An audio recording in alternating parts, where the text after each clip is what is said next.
Hello dear students, welcome to our channel.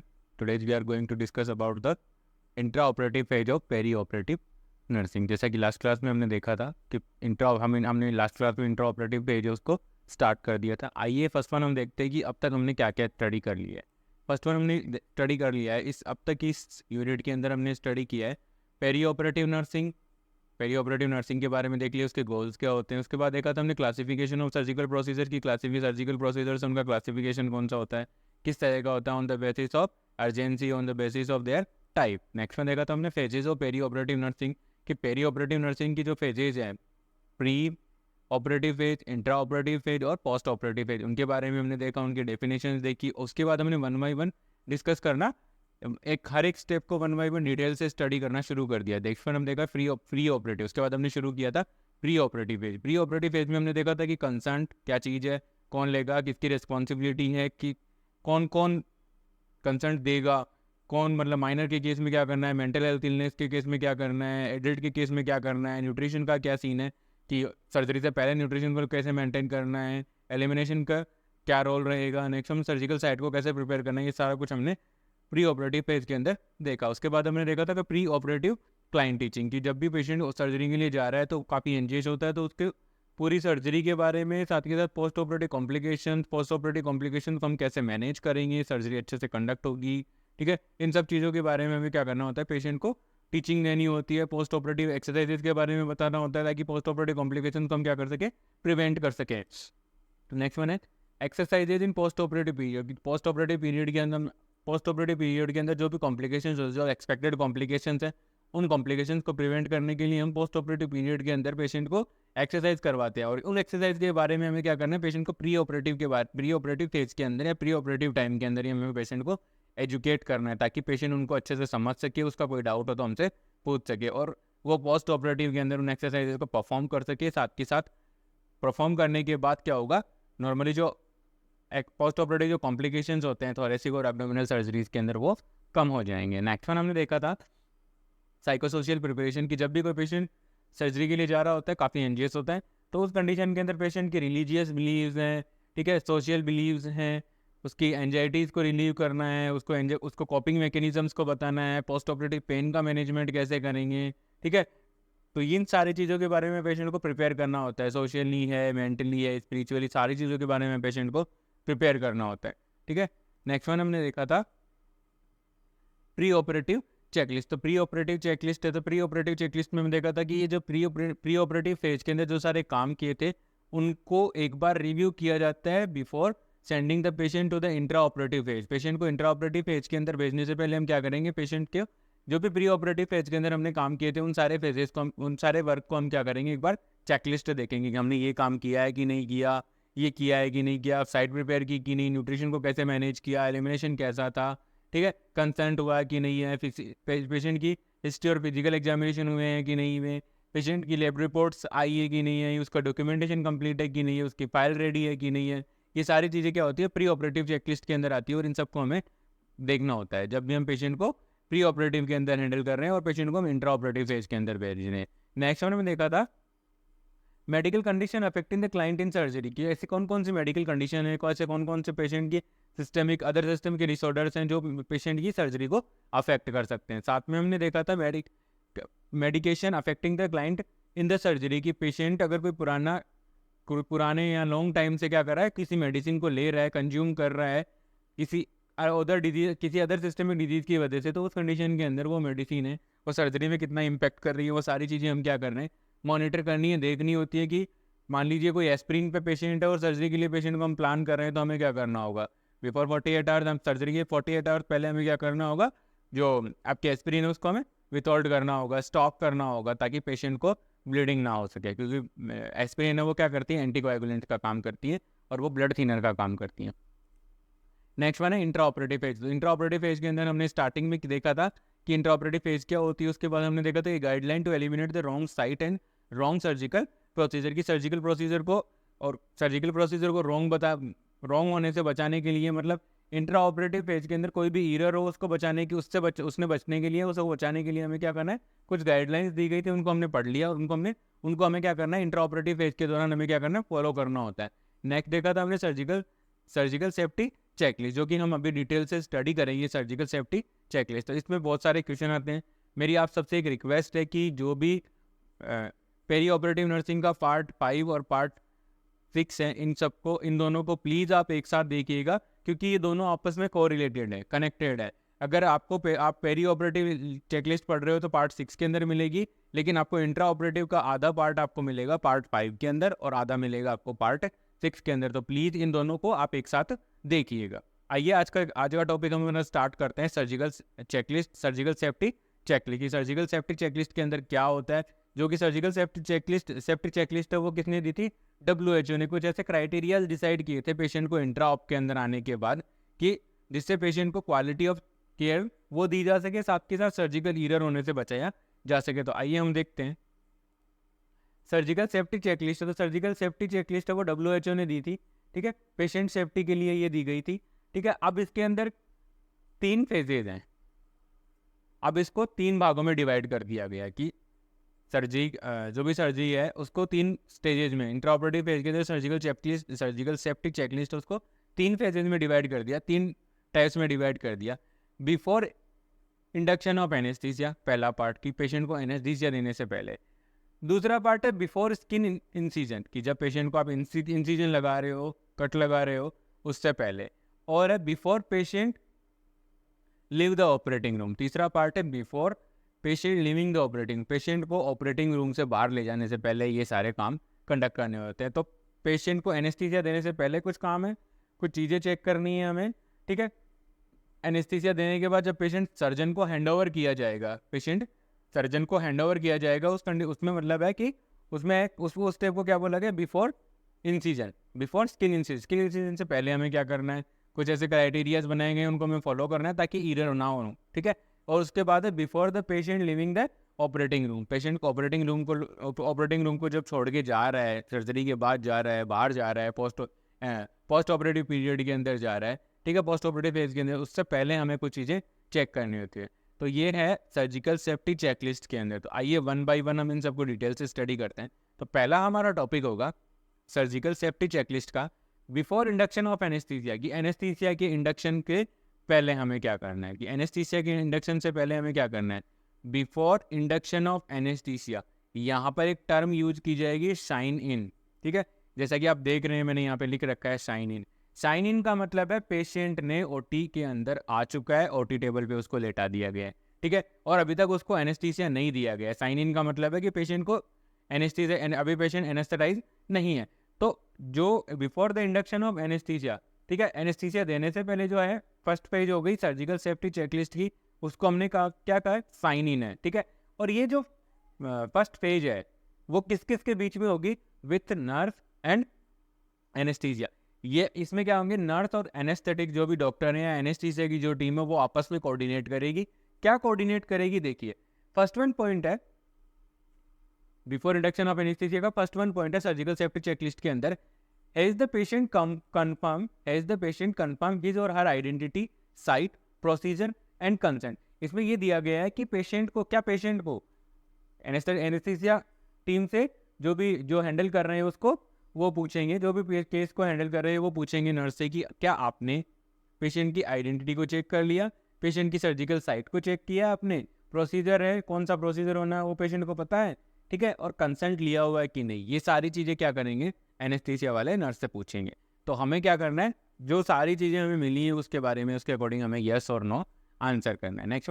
Next सवाल होगा उनका, is the surgical site is mark, ठीक है। अब पूरी टीम मिलकर के ये देखेगी, एनेस्थीसिया टीम और नर्सेज दोनों मिलकर के ये देखेंगे कि क्या सर्जिकल साइट को सर्जन ने मार्क कर रखा है नहीं कर रखा, क्योंकि आप पेशेंट को एनेस्थीसिया दे दोगे तो उसके बाद वो नहीं बताएगा कि उसकी राइट पैर की सर्जरी थी कि लेफ्ट पैर की है, ठीक है, उसकी गॉल ब्लैडर की सर्जरी थी कि अपेंडिक्स की सर्जरी है, अब किसी को नहीं पता, दोनों एक ही साइड में होती हैं, लेकिन क्या करना है, ठीक है। तो हमें क्या करना है, पेशेंट को मार्क करके रखना है, पेशेंट की साइट को मार्क करके रखना है। तो हमें ये चेक करना है सर्जिकल सेफ्टी के लिए कि क्या सर्जन ने साइट को मार्क किया है कि नहीं किया। तो उसके अकॉर्डिंग हमें क्या करना है, आंसर करना है, येस और नो। मार्क किया है तो येस और नहीं तो नो। नेक्स्ट वन है, थर्ड वन पॉइंट है, is the anaesthesia machine and medication check for its completeness. अब यहाँ पे एनेस्थीसिया की टीम है, वो डिसाइड करेगी, वो देखेगी कि जो एनेस्थीसिया की मशीन है वो वर्क कर रही है कि नहीं कर रही, ठीक है। ये अपने OTA से पूछ सकते हैं, ऑपरेशन थिएटर असिस्टेंट होते हैं, ऑपरेशन थिएटर टेक्नीशियंस होते हैं, उनसे पूछ सकते हैं कि क्या मशीन काम कर रही है, ठीक है, क्योंकि उनका मेन रोल होता है उस मशीन को चेक करने के लिए, मशीनरी ऑपरेशन का काम उनका होता है। साथ के साथ जो भी एनेस्थीसिया टीम है वो अब चेक करेगी कि जो उसकी एनेस्थीसिया के अंदर जो भी ड्रग्स है, जो भी मेडिकेशंस है, वो काम में आने वाली हैं, यूज़ होने वाली हैं during anaesthesia, during entire surgical procedure, तो वो मेडिसिन वहाँ उस समय उस ऑपरेशन थिएटर के अंदर अवेलेबल है कि नहीं है, तो ये चेक करेंगे। तो इसके अकॉर्डिंग हम आंसर देंगे यस और नो। नेक्स्ट वन है, is the pulse oximeter is functioning, कि पल्स ऑक्सीमीटर फंक्शनिंग कर रहा है कि नहीं कर रहा है, ये भी हमें देखना है, ठीक है। सर्जिकल सेफ्टी चेकलिस्ट के अंदर आता है, यस और नो, उसके अकॉर्डिंग हम आंसर देंगे। नेक्स्ट वन है, does the patient have non allergy, ठीक है, क्या पेशेंट की कोई नॉन एलर्जी है, क्या पेशेंट ने हिस्ट्री और हिस्ट्री टेकिंग और फिजिकल एग्जामिनेशन के दौरान क्या आपको बताया है कि उसको किसी पर्टिकुलर सब्सटेंस से, किसी पर्टिकुलर सब्सटेंस से उसको एलर्जी है, ठीक है। नॉन एलर्जी है जिसका पता हो पेशेंट को, तो ताकि हम क्या करेंगे, मान लीजिए वो बेंडिसिंग है, वो जो पर्टिकुलर है, जैसे मान लीजिए किसी एग्जांपल के तौर पे हम बात करते हैं, किसी पेशेंट को लेटेक्स से एलर्जी है, किसी पेशेंट को लेटेक्स से एलर्जी है, तो हम जब भी सर्जरी करेंगे तो हम क्या करेंगे, लेटेक्स फ्री जो भी डिस्पोजेबल आइटम्स है उनका यूज़ करेंगे उस सर्जरी के दौरान। क्यों? क्योंकि पेशेंट को क्या है, नॉन है, पेशेंट को पता है कि उसको लेटेक्स से एलर्जी है, उसने आपको हिस्ट्री एंड फिजिकल एग्जामिनेशन में उसने आपको बता दिया है, तो हमें ये देखना है कि पेशेंट को एलर्जी है कि नहीं है, उसके अकॉर्डिंग हमें आंसर करना है। नेक्स्ट वन है, डिफिकल्ट एयरवे और रेस्पिरेशन, ये एनेस्थेटिक चेकअप के दौरान ही ये एनेस्थीसिया की जो टीम है वो जो प्री एनेस्थेटिक चेकअप करती है, उसी टाइम पे ये लोग डिसाइड करते हैं कि जो एयरवे है पेशेंट का, ठीक है, वो डिफ़िकल्ट है कि नहीं है, क्या एस्पिरेशन का कोई रिस्क है पेशेंट के अंदर, तो ये सारी चीज़ें वो क्या करते हैं, डिसाइड करते हैं, एनेस्थीसिया टीम में वो डिसाइड करती है, ठीक है। अगर मान लीजिए अगर कोई रिस्क है, तो अगर उस मान लीजिए अपन इसमें आंसर करते हैं कि हाँ पेशेंट का एयरवे वो डिफ़िकल्ट है, साथ के साथ में क्या है, ठीक है, एस्पिरेशन का रिस्क भी है, तो उस कंडीशन के अंदर हमें क्या करना होता है कि हमें इक्विपमेंट्स है वो क्या, मान लीजिए पेशेंट एस्पिरेट कर रहा है या पेशेंट का एयरवे डिफिकल्ट है, तो उस एयरवे डिफिकल्ट में ऐसा तो है नहीं कि हम सर्जरी नहीं करवाएंगे, ठीक है, तो हमें तो सर्जरी करवानी है, एनेस्थीसिया टीम है वो सर्जरी कंडक्ट करवाएगी, तो एनेस्थीसिया टीम को पेशेंट को एनेस्थीसिया देने के लिए जो भी इक्विपमेंट्स की ज़रूरत पड़ेगी, कुछ एक्स्ट्रा इक्विपमेंट्स की ज़रूरत पड़ेगी अगर एयरवे डिफिकल्ट है तो, ठीक है। जैसे कि मान लीजिए एंडोट्रेकियल इंट्यूबेशन कर रहे हैं तो इंस्टिलेटर की ज़रूरत पड़ती है, ताकि वो ट्यूब को फ्लेक्सिबल बना करके ट्यूब को पेशेंट के एयरवे की साइज़ के अकॉर्डिंग उसको थोड़ा मोड़ करके फिर उसको इंट्रोड्यूस कर सके, तो ये हो गया, क्या हो गया, इक्विपमेंट्स अवेलेबल होने चाहिए वहाँ पे ये सारे, ठीक है, तो ये हमें देख के यस नो करना है सर्जिकल सेफ्टी चेकलिस्ट के अंदर। नेक्स्ट वन है, risk of more than 500 ml blood loss 7 ml पर केजी इन चिल्ड्रन, सर्जन से पूछना है कि क्या आप इस सर्जरी में एक्सपेक्ट कर रहे हो कि 500 ml से ज़्यादा ब्लड लॉस होगा कि नहीं होगा, तो ये सर्जन है वो डिटरमाइन करते हैं, पहले से कुछ आइडिया लग जाता है, ठीक है, कुछ आइडियाज़ होते हैं, देखो अनफोर्सिंग सिचुएशन कहीं भी किसी भी टाइम हो सकती है, उसका कोई कुछ नहीं कर सकता, बट नॉर्मली एक आइडिया रहता है आपको कि हाँ इस सर्जिकल प्रोसीजर के अंदर इतना ब्लड लॉस होने के चांसेज हैं, तो वो हम पूछ करके सर्जन से हम डिटरमाइन कर सकते हैं। नेक्स्ट वन है बिफोर स्किन इंसिजन, ठीक है, नेक्स्ट वन है हमारा before skin incision, surgical safety checklist के अंदर जो हमारी सेकंड स्टेज आती है वो आती है before skin incision.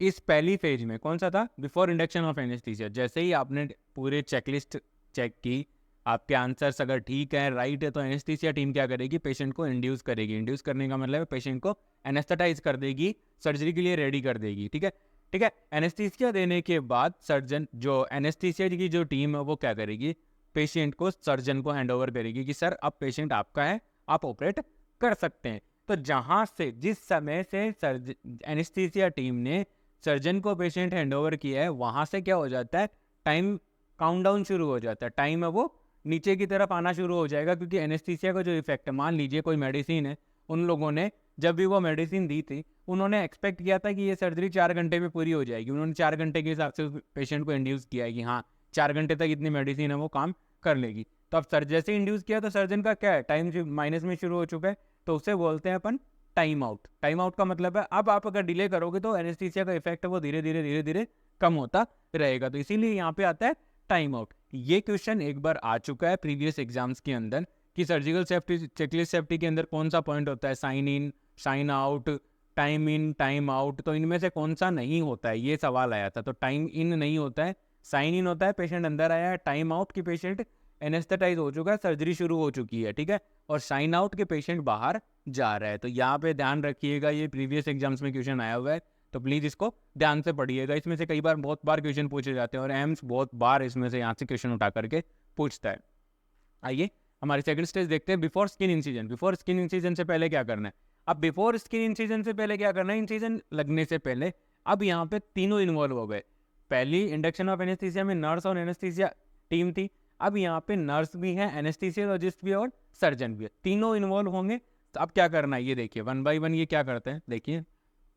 Confirm all the team member, introduce themselves by name and role. ठीक है, यहाँ पे क्या करना है, जब टाइम आउट शुरू हो चुका है तो सबसे पहले क्या करना है, सर्जन, एनेस्थीसिया टीम, सर्जन और नर्स, ये सब अपने आप को एक दूसरे के साथ क्या करेंगे, इंट्रोड्यूस करेंगे। जैसे कि मान लीजिए सर्जन का नाम है, सर्जन अपना नाम लेगा और बोलेगा कि मैं सर्जन हूँ। एनेस्थीसियोलॉजिस्ट है, वो क्या करेगा, अपना नाम लेगा और बोलेगा मैं इस सर्जरी का एनेस्थीसियोलॉजिस्ट हूँ। स्क्रब नर्स है, वो अपना नाम लेगी और बोलेगी कि मैं स्क्रब नर्स हूँ। सर्कुलेटरी नर्स है, वो अपना नाम लेगी और बोलेगी कि मैं फ्लोर नर्स या सर्कुलेटरी नर्सेज हूँ इस ओटी के अंदर या इस केस के अंदर। तो ये सब अब एक दूसरे को इंट्रोड्यूस करेंगे बाय नेम, ताकि आगे जब सर्जरी प्रोसीजर हो रहा है उस समय हम पर्टिकुलर कैंडिडेट का नाम लेकर के उसको बता सकें कि अब ये आपका काम है। जैसे मान लीजिए कोई इंस्ट्रूमेंट चाहिए, बाहर से कुछ इंस्ट्रूमेंट चाहिए, सर्जिकल सप्लाई है, उसको खोलना है, तो क्या करेंगे, ये काम किसका होता है, ये काम होता है फ्लोर नर्स का या सर्कुलेटरी नर्स का होता है। तो वहाँ पे सर्कुलेटरी नर्स को बोला जाएगा, न कि स्क्रब नर्स को। ठीक है, सर्जन बोले, एनेस्थीसिया टीम बोले या कोई भी हो, वो स्क्रब नर्स को नहीं बोलेगा, किसको बोलेगा, सर्कुलेटरी नर्स को बोलेगा उसके नाम से। ये इसीलिए ताकि एक दूसरे को पता रहे कि कौन क्या कर रहा है, किसका क्या रोल है इस सर्जरी के अंदर। इसलिए इंसिजन से पहले सर्जरी की जो भी टीम है, including anaesthesia, surgeon, anaesthesia, nurse, OT assistant, OT technician, ये सब एक दूसरे को अपने नाम के साथ इंट्रोड्यूस करेंगे ताकि सर्जरी अच्छे से परफॉर्म हो सके और पर्टिकुलर जो भी इंडिविजुअल अपना फंक्शन है वो इफेक्टिवली परफॉर्म कर सके। नेक्स्ट वन है कंफर्म द पेशेंट नेम, कि पेशेंट का नाम क्या है वो कंफर्म करना है। Procedure when incision will be made, यहाँ तक मान लीजिए इंसिजन दे दिया, वहाँ भी गलती हो गई, मैंने पिछली क्लास में भी कहा था, इस क्लास में मैं कह रहा हूँ, पूरी सर्जिकल सेफ्टी चेकलिस्ट में बार बार हमें पेशेंट की identity, surgical site, consent, procedure, ये बार बार चेक करना है। क्यों कर रहे हैं बार बार? ताकि हम एरर होने से बचा सकें। ठीक है, तो हमें क्या करना है, कंफर्म द पेशेंट नेम। अब उसके बाद हमें नेम कंफर्म करना है। पेशेंट नहीं बोलेगा, पेशेंट के हाथ पे एक बैंड बंधा हुआ है, आइडेंटिफिकेशन बैंड, वहां से कंफर्म करो। पेशेंट की फाइल से पेशेंट का नाम कंफर्म करो। प्रोसीजर कौन सा होना है वो कंफर्म करो, क्योंकि प्रोसीजर है वो एनेस्थीसिया सीट में भी लिखा जाता है, जब पीएसी होती है, प्री एनेस्थेटिक चेकअप होता है, उसमें भी लिखा जाता है, साथ के साथ सर्जन अपने नोट्स में भी लिखता है कि इसका ये ऑपरेशन होना है। तो ये सब चीज़ें दोबारा से एक बार कंफर्म करनी है एनेस्थीसिया लगने, वो स्किन इंसिजन लगने से पहले। नेक्स्ट वन है, has antibiotic prophylaxis been given within the last 60 minute. यहाँ पे क्वेश्चन आ चुका है, यहाँ पे हमारा मोस्ट इंपॉर्टेंट क्वेश्चन है कि सर्जरी से इंसिजन से पहले कितने मिनट पहले आपको प्रोफाइलैक्सिस एंटीबायोटिक देने, प्रोफाइलैक्टिक एंटीबायोटिक देते हैं तो वो देते हैं 60 मिनट, विद इन 1 आवर। ठीक है, skin incision within 1 hour देते हैं। ठीक है, कुछ ऐसी सर्जरीज होती है जिसमें just before the skin incision भी दिया जाता है। ठीक है, तो हमें ये कंफर्म करना है कि पेशेंट को ये एंटीबायोटिक का वो लगा है कि प्रोफाइलैक्टिक एंटीबायोटिक का वो लगाया गया है कि नहीं लगाया गया है। कई कुछ केस होते हैं जिनके अंदर ज़रूरत नहीं होती, जैसे कि लोकल के केस होते हैं। ठीक है, लोकल एनेस्थीसिया के जो भी केस होते हैं उनके अंदर क्या होता है, ज़रूरत नहीं होती है। नेक्स्ट वन है एंटीसिपेट क्रिटिकल इवेंट्स। अब यहाँ पर इंट्रोड्यूस कर लिया, सब कुछ चेक कर लिया, पेशेंट की आइडेंटिटी चेक कर ली, पेशेंट को एंटीबायोटिक लगा लिया इन्फेक्शन से प्रिवेंट करने के लिए। ठीक है, अब क्या करना है, एंटीसिपेट द क्रिटिकल इवेंट। मान लीजिए सर्जन है, उसको कुछ भी दिक्कत आ रही है, ठीक है, सर्जरी के दौरान, और उसको एक्सपेक्ट है कि हाँ ये सर्जरी यहाँ पे इसमें थोड़ी सी मुश्किल आने वाली है, तो वो क्या करेगा, पहले से पूरी टीम को बता के रखेगा कि इसमें ये दिक्कत आएगी, तो प्लीज़ सब इसके लिए प्रिपेयर रहना। एनेस्थीसिया वाले भी प्रिपेयर रहेंगे, स्क्रब नर्स, सर्कुलेटरी नर्स भी प्रिपेयर रहेगी, सर्जन भी प्रिपेयर रहेगा, ओटी असिस्टेंट भी उसमें क्या करेगा, प्रिपेयर रहेगा। तो देखिए कौन कौन से ऐसे anticipate critical event. First one है सर्जन। सर्जन क्या क्या बताएगा, आप देखिए, मान लीजिए सर्जरी के अंदर कोई दिक्कत आने वाली है तो सर्जन बताएगा, क्या क्या बताएगा, देखिए, व्हाट ए क्रिटिकल और not critical step, what are the critical और नॉट क्रिटिकल स्टेप, कि इसमें क्रिटिकल स्टेप्स कौन कौन से होंगे, कि मान लीजिए आप बीच प्रोसीजर में पेशेंट की पोजीशन चेंज करनी पड़ेगी ताकि ऑपरेशन है वो सर्जरी अच्छे से हो सके, तो ये स्टेप्स बताने हैं कि कोई ऐसा स्टेप जो सर्जरी के बीच में हमें लेना है। नेक्स्ट वन है how long will the case take, किस केस के अंदर कितना टाइम लगेगा, ये हमें सर्जन बताएंगे। नेक्स्ट वन है what is the anticipated blood loss, कि ब्लड लॉस कितना हो सकता है, वो हमने पिछली स्टेज में भी पूछ लिया था before induction of anaesthesia surgeon से, और सर्जन अब दोबारा रिकन्फर्म कर रहा है हमें कि हाँ इतना ब्लड लॉस होने के चांसेस यहाँ पे हैं। नेक्स्ट वन है टू एनेस्थीसियोलॉजी, तो ये जो तीनों चीज़ें हैं कि क्रिटिकल स्टेप्स कौन सा इस सर्जरी का, ठीक है, और कितना समय लगेगा इस सर्जरी के अंदर, साथ के साथ इसमें कितना ब्लड लॉस होने का आइडिया है या होने के चांसेस हैं, कितने ब्लड लॉस होने के चांसेस हैं, वो सारी चीज़ें कौन बता रहा है हमें, सर्जन बताएंगे। नेक्स्ट वन कौन बताएगा, देखिए टू एनेस्थीसिया, अब एनेस्थीसिया वाले क्या बताएंगे कि एनेस्थीसियोलॉजिस्ट को कौन से क्रिटिकल स्टेप्स आएंगे। Are there any patient specific concern, कि भाई पेशेंट से रिलेटेड कोई कंसर्न है, क्या डिफिकल्ट एयरवे है, क्या एस्पिरेशन के रिस्क हैं, तो उन सब के बारे में बताएगा। और हम सबको ये रहेगा कि हमें प्रिपेयर रहना है इन सब के लिए। जो भी नर्स है वो क्या रहेंगी, जो भी सर्कुलेटरी नर्स है, जो भी स्क्रब नर्स है वो क्या करेंगी, प्रिपेयर्ड रहेंगी, ठीक है। नेक्स्ट वन है टू द नर्सिंग टीम, अब आ गया नर्सिंग टीम, सर्जन ने बता दिया, एनेस्थीसिया वालों ने बता दिया, अब आ गया नर्सिंग टीम की। नर्सिंग टीम क्या क्या बताएंगे, देखिए has sterility been confirmed including indicator result, जब भी आप कोई भी सर्जरी करवाने जा रहे हो तो वहाँ पे हम क्या करते हैं, स्टेराइल आर्टिकल्स का यूज़ करते हैं। जो भी स्टेराइल आर्टिकल्स हैं उनकी हमें यूज होने से पहले हमें क्या करना है, स्टेरिलिटी को कंफर्म करना है, सर्जन को बताना है, एनेस्थीसिया टीम पूरी टीम को बताना है, जो भी ऑपरेटिंग टीम है पूरी टीम को बता के रखना है कि हाँ ये इंस्ट्रूमेंट्स है वो स्टेराइल थे, और इंडिकेटर्स हैं वो शो करने की, हाँ ये देखिए आप इंडिकेटर ये शो करने की ये कम्प्लीटली स्टेराइल होता है। नेक्स्ट वन है are there any equipment issue और एनी कंसर्न, कि क्या कोई इक्विपमेंट का इश्यू है, इश्यू का मतलब है कि हाँ ये मशीन चल रही है या बंद हो गई है या सर ये काम नहीं कर रही है, वो सारी चीज़ें हमें क्या करनी है पेशेंट को ड्यूरिंग सर्जरी के टाइम पे हमें बतानी है, सर्जिकल सेफ्टी चेकलिस्ट सर्जन को बतानी है ये सारी चीज़ें कि भाई इस इक्विपमेंट का इश्यू है या फिर ये इम्प्लांट नहीं है या फिर ये जो पर्टिकुलर आर्टिकल है वो कंप्लीटली फंक्शनिंग में नहीं है, ये हमें सर बताना है। नेक्स्ट वन है इज एसेंशियल इमेजिंग डिस्प्लेड, मान लीजिए किसी पेशेंट की MRI रिपोर्ट्स हैं, एक्सरे रिपोर्ट्स हैं, ठीक है, CT स्कैन MRI रिपोर्ट्स हैं, रेब रिजल्ट्स हैं, उन सबको हमें क्या करना है, डिस्प्ले कर देना है, ठीक है। जैसे MRI वगैरह वो लगा करके रखनी होती है, एक्सरे लगा के रखना होता है लाइट के ऊपर, ताकि पता रहे कि हम कहाँ ऑपरेट कर रहे हैं। सर्जन को अगर कुछ भी देखना हो ऑपरेशन से पहले या ड्यूरिंग द सर्जरी, अगर वो इमेजिंग में देख करके कुछ आइडेंटिफाई करना चाहे या कुछ प्लान करना चाहे तो वो इजीली वहाँ पे मिल सके। ऐसा ना हो कि फाइल में लगे हुए या पेशेंट के पास ही पड़े, ऐसा नहीं होना चाहिए, और डिस्प्ले होना चाहिए OT के अंदर, ऑपरेशन थिएटर के अंदर, ठीक है। अगर हैं तो उनको डिस्प्ले किया है कि नहीं किया, और अप्लीकेबल नॉट अप्लीकेबल कि भाई इसमें किस केस में इसकी ज़रूरत है नहीं है, नो अप्लीकेबल नहीं है, तो ये चीज़ें हमें देखनी है। नेक्स्ट वन है before patient living the operating room, ये आ गई हमारी थर्ड स्टेप, ठीक है। हमने 3 स्टेप है सर्जिकल सेफ्टी चेकलिस्ट के अंदर, सब 3 स्टेप थी, पहली थी before induction of anaesthesia, second one थी बिफोर स्किन इंसिजन, और थर्ड वन है before patient leave the operating room. तो हमने 2 देख ली है, तीसरी हम देख रहे हैं before patient living the operating room, कि पेशेंट ऑपरेटिंग रूम को लीव करने से पहले या ऑपरेटिंग रूम से जाने से पहले हमें क्या चेक करना है। जब पेशेंट बाहर जा रहा है तो हमें क्या करना है, यहाँ पे देखिए क्या आ रहा है, यहाँ पे आ रहा है शाइन आउट, उसको बोला जाएगा। जब पेशेंट बाहर जा रहा है उसको बोलेंगे हम शाइन आउट। यहाँ पर आप एक फॉर्मूला याद रखिएगा, इसको याद करने का तरीका होता है जैसे ही आप, ठीक है, जैसे ही आप कोई पर्टिकुलर ऑफिशियल साइट खोलते हैं तो आप साइट खोलने के लिए क्या करोगे, वहाँ पे अकाउंट क्रिएट करोगे, अकाउंट क्रिएट करने के बाद आप क्या करोगे, साइन इन करोगे, ठीक है, साइन इन करोगे। कुछ ऐसी साइट्स होती है जैसे ही आप साइन इन करोगे उसके बाद वहाँ पर एक काउंटडाउन शुरू हो जाता है कि 20 मिनट 25 मिनट्स 50 मिनट्स आप उस साइट को यूज़ कर सकते, उसके बाद वो अपने आप लॉग आउट होगी, आपको दोबारा से साइन इन करना पड़ेगा। तो आपने क्या किया, वहाँ पे अकाउंट बनाया, अकाउंट बनाने के बाद आपने क्या किया, साइन इन किया, साइन इन करते ही आपका टाइम आउट शुरू हो गया, ठीक है, वहाँ पे क्या शुरू हो गया, टाइम आउट शुरू हो गया। अब आपका टाइम कम हो रहा है, 1 सेकेंड 2 सेकेंड 3 सेकेंड 5 सेकेंड, ठीक है, ऐसे टाइम अब वो नेगेटिवली डाउन कर रहा है, ठीक है। उसके बाद मान लीजिए टाइम पूरा हो गया, आपका काम पूरा हो गया, तो आप क्या करोगे, अपनी आईडी को लॉग आउट करोगे। तो साइन इन, टाइम आउट और शाइन आउट, तो यहाँ से आप इस चीज़ को याद रख सकते हो कि सर्जिकल सेफ्टी चेकलिस्ट के अंदर कौन कौन से कंपोनेंट्स होते हैं। हमारी तीसरी स्टेज है before patient living the operating room की, पेशेंट ऑपरेटिंग रूम को छोड़ के जाए उससे पहले क्या करना है। देखिए विद द नर्स एनेस्थीसियोलॉजिस्ट और सर्जन पूरी टीम इस स्टेप के अंदर इन्वॉल्व है, ठीक है। पूरी टीम यहाँ इन्वॉल्व रहेगी। कौन कौन? नर्सेज, एनेस्थीसियोलॉजिस्ट और सर्जन, तीनों इन्वॉल्व रहेंगे इसके अंदर। नेक्स्ट वन है द नर्स वर्बली कंफर्म। अब यहाँ पे जो भी काम हो गया वो नर्स क्या करिए? वर्बली कंफर्म करिए। क्या क्या कंफर्म करना है देखिए, नेम ऑफ द प्रोसीजर की भाई हमने क्या प्रोसीजर किया है, ठीक है, कौन सी हमने सर्जरी परफॉर्म की है, कंडक्ट की है। नेक्स्ट वन है completion of the instrument count, sponge count और needle count.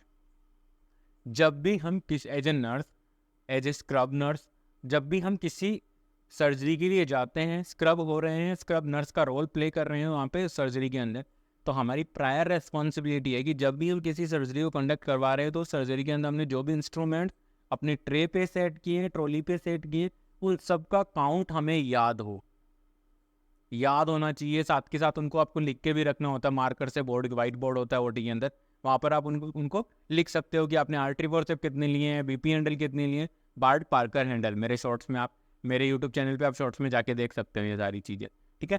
Board Parker handle देख सकते हो, ठीक है। फ्यूचर कौन कौन से थे, कितनी नीडल यूज़ हुई हैं, ये सारी चीज़ें क्या होनी चाहिए, कितने मॉप स्पंज यूज़ हुए हैं, कितने गॉज पीस यूज़ हुए हैं, ये सारी चीज़ें क्या करनी होती है? काउंट करके रखनी होती है as a nurse. It's our prior responsibility. और पेशेंट को क्लोज करने से पहले हमें ये सारी चीज़ें बतानी, मतलब कंफर्म करनी होती है सर्जन के साथ कि हाँ सर सारा सामान कंप्लीट है। ऐसा ना हो कि स्पंज अंदर रह गया, आर्टरी फोर्सेप अंदर रह गई, सीजर अंदर रह गई हो पेट के अंदर, ऐसा कभी नहीं करना है, ठीक है। ये क्रिटिकल आपके खुद के लिए भी हो, एज ए नर्स हमारे लिए भी हो सकता है, हमारे हॉस्पिटल ऑर्गेनाइजेशन के लिए भी हो सकता है, साथ के साथ पेशेंट की लाइफ थ्रेटनिंग के लिए भी क्रिटिकल हो सकता है, ठीक है। तो जब भी एज ए नर्स हमें क्या करना है, पेशेंट को, जब भी हम पेशेंट को साइन आउट करने जा रहे हैं तो उससे पहले हमें क्या करना है? प्रोसीजर को कंफर्म करना है कि हमने ये प्रोसीजर किया है। साथ के साथ हमें कंफर्म करना है कि कौन कौन से जो इंस्ट्रूमेंट थे, हमारे इंस्ट्रूमेंट का काउंट कंप्लीट है कि नहीं है, हमने जितने सूचर लिए थे उनकी जो नीडल है बची हुई वो हमारे पास कंप्लीट है कि नहीं है, ब्लेड है कि नहीं है, कंप्लीट है कि नहीं है, ऐसा ना हो कि ब्लेड टूट के अंदर रह गई हो, ठीक है, स्पंज पूरे हैं कि नहीं है, ये सारे हमें कंफर्म करने होते हैं। नेक्स्ट वन है स्पेसिमेन लेबलिंग। मान लीजिए ड्यूरिंग सर्जरी सर्जन ने कोई स्पेसिमेन लिया है, कोई भी बायोप्सी या कोई भी कल्चर के लिए भेजने के लिए हमें बताया गया, तो उसको हमने लेबल कर लिया है कि नहीं, ये सारी चीज़ें हमें क्या करनी है? कंफर्म करनी होती हैं। नेक्स्ट वन है वेदर देयर एनी इंस्ट्रूमेंट और equipment problem to be address. During surgery कोई ऐसा इंस्ट्रूमेंट था जो काम नहीं कर रहा था, ठीक है, ताकि हम नेक्स्ट सर्जरी में उस इंस्ट्रूमेंट को काम में नहीं लेंगे, इसलिए हमें क्या करना है? उसको एड्रेस करके रखना है कि हाँ ये इंस्ट्रूमेंट यहाँ पे काम नहीं कर रहा था इस सर्जरी के अंदर, तो हम क्या करेंगे? उसको डिस्कार्ड करेंगे या उसको रिपेयरिंग के लिए भेजेंगे, ठीक है, ताकि नेक्स्ट सर्जरी के अंदर वो प्रॉब्लम ना आए। नेक्स्ट वन, टू सर्जन और एनेस्थीसिया एंड नर्स, तीनों मिलकर क्या कंफर्म करेंगे? देखिए, what are the key concern for the recovery and management of this patient, की इस पेशेंट की रिकवरी के लिए और मैनेजमेंट के लिए कौन कौन सी चीज़ों का हमें ध्यान रखना है, ठीक है। जैसे कि बताया जाता है कि एब्डोमिनल सर्जरी में एब्डोमिनल बाइंडर बांध के रखना है, पेशेंट को इंसिजन स्प्लिंट के बारे में, स्प्लिंट इंसिजन के बारे में आप पेशेंट को बताना है, पेशेंट को पोस्ट ऑपरेटिव एक्सरसाइजेस बतानी है। ये सारी चीज़ें क्या करते हैं? हम रिकवरी में हेल्प कर दी हैं। ये सारी चीज़ें हम पेशेंट को ओटी से बाहर निकालने से पहले हम डिस्कस कर लेंगे कि इस पेशेंट का हमें कैसे मैनेज करना है, इन पोस्ट ऑपरेटिव पीरियड में इस पेशेंट का क्या क्या ख्याल रखना है। ये सारी चीज़ें हम बात करेंगे जब before patient living the operating room. उससे पहले हमें ये सारी चीज़ें डिस्कस कर लेनी है कि कौन कौन से ऐसे स्टेप्स उसमें, कि ड्रेसिंग डेली करनी है कि नहीं करनी, 1 डे छोड़ के करना है, क्या करना है, ठीक है। साथ के साथ फ्यूचर कब तक रिमूव करने हैं, ड्रेन का कैसे मैनेज करना है, ड्रेन केयर कैसे करनी है, ये सारी चीज़ें हमें क्या करना है? सब एक आपस में डिस्कस कर लेनी है। आगे देखिए, आज क्लास में इतना ही। आई होप मेरे द्वारा जो भी कंटेंट आपको प्रोवाइड किए जा रहे हैं वो आपकी नर्सिंग, आने वाली अपकमिंग नर्सिंग ऑफिसर रिक्रूटमेंट्स में आपकी मदद करें। अगर आपको मेरे द्वारा दिए गए कंटेंट हेल्पफुल लग रहे हैं, please like, share and subscribe. Thank you so much.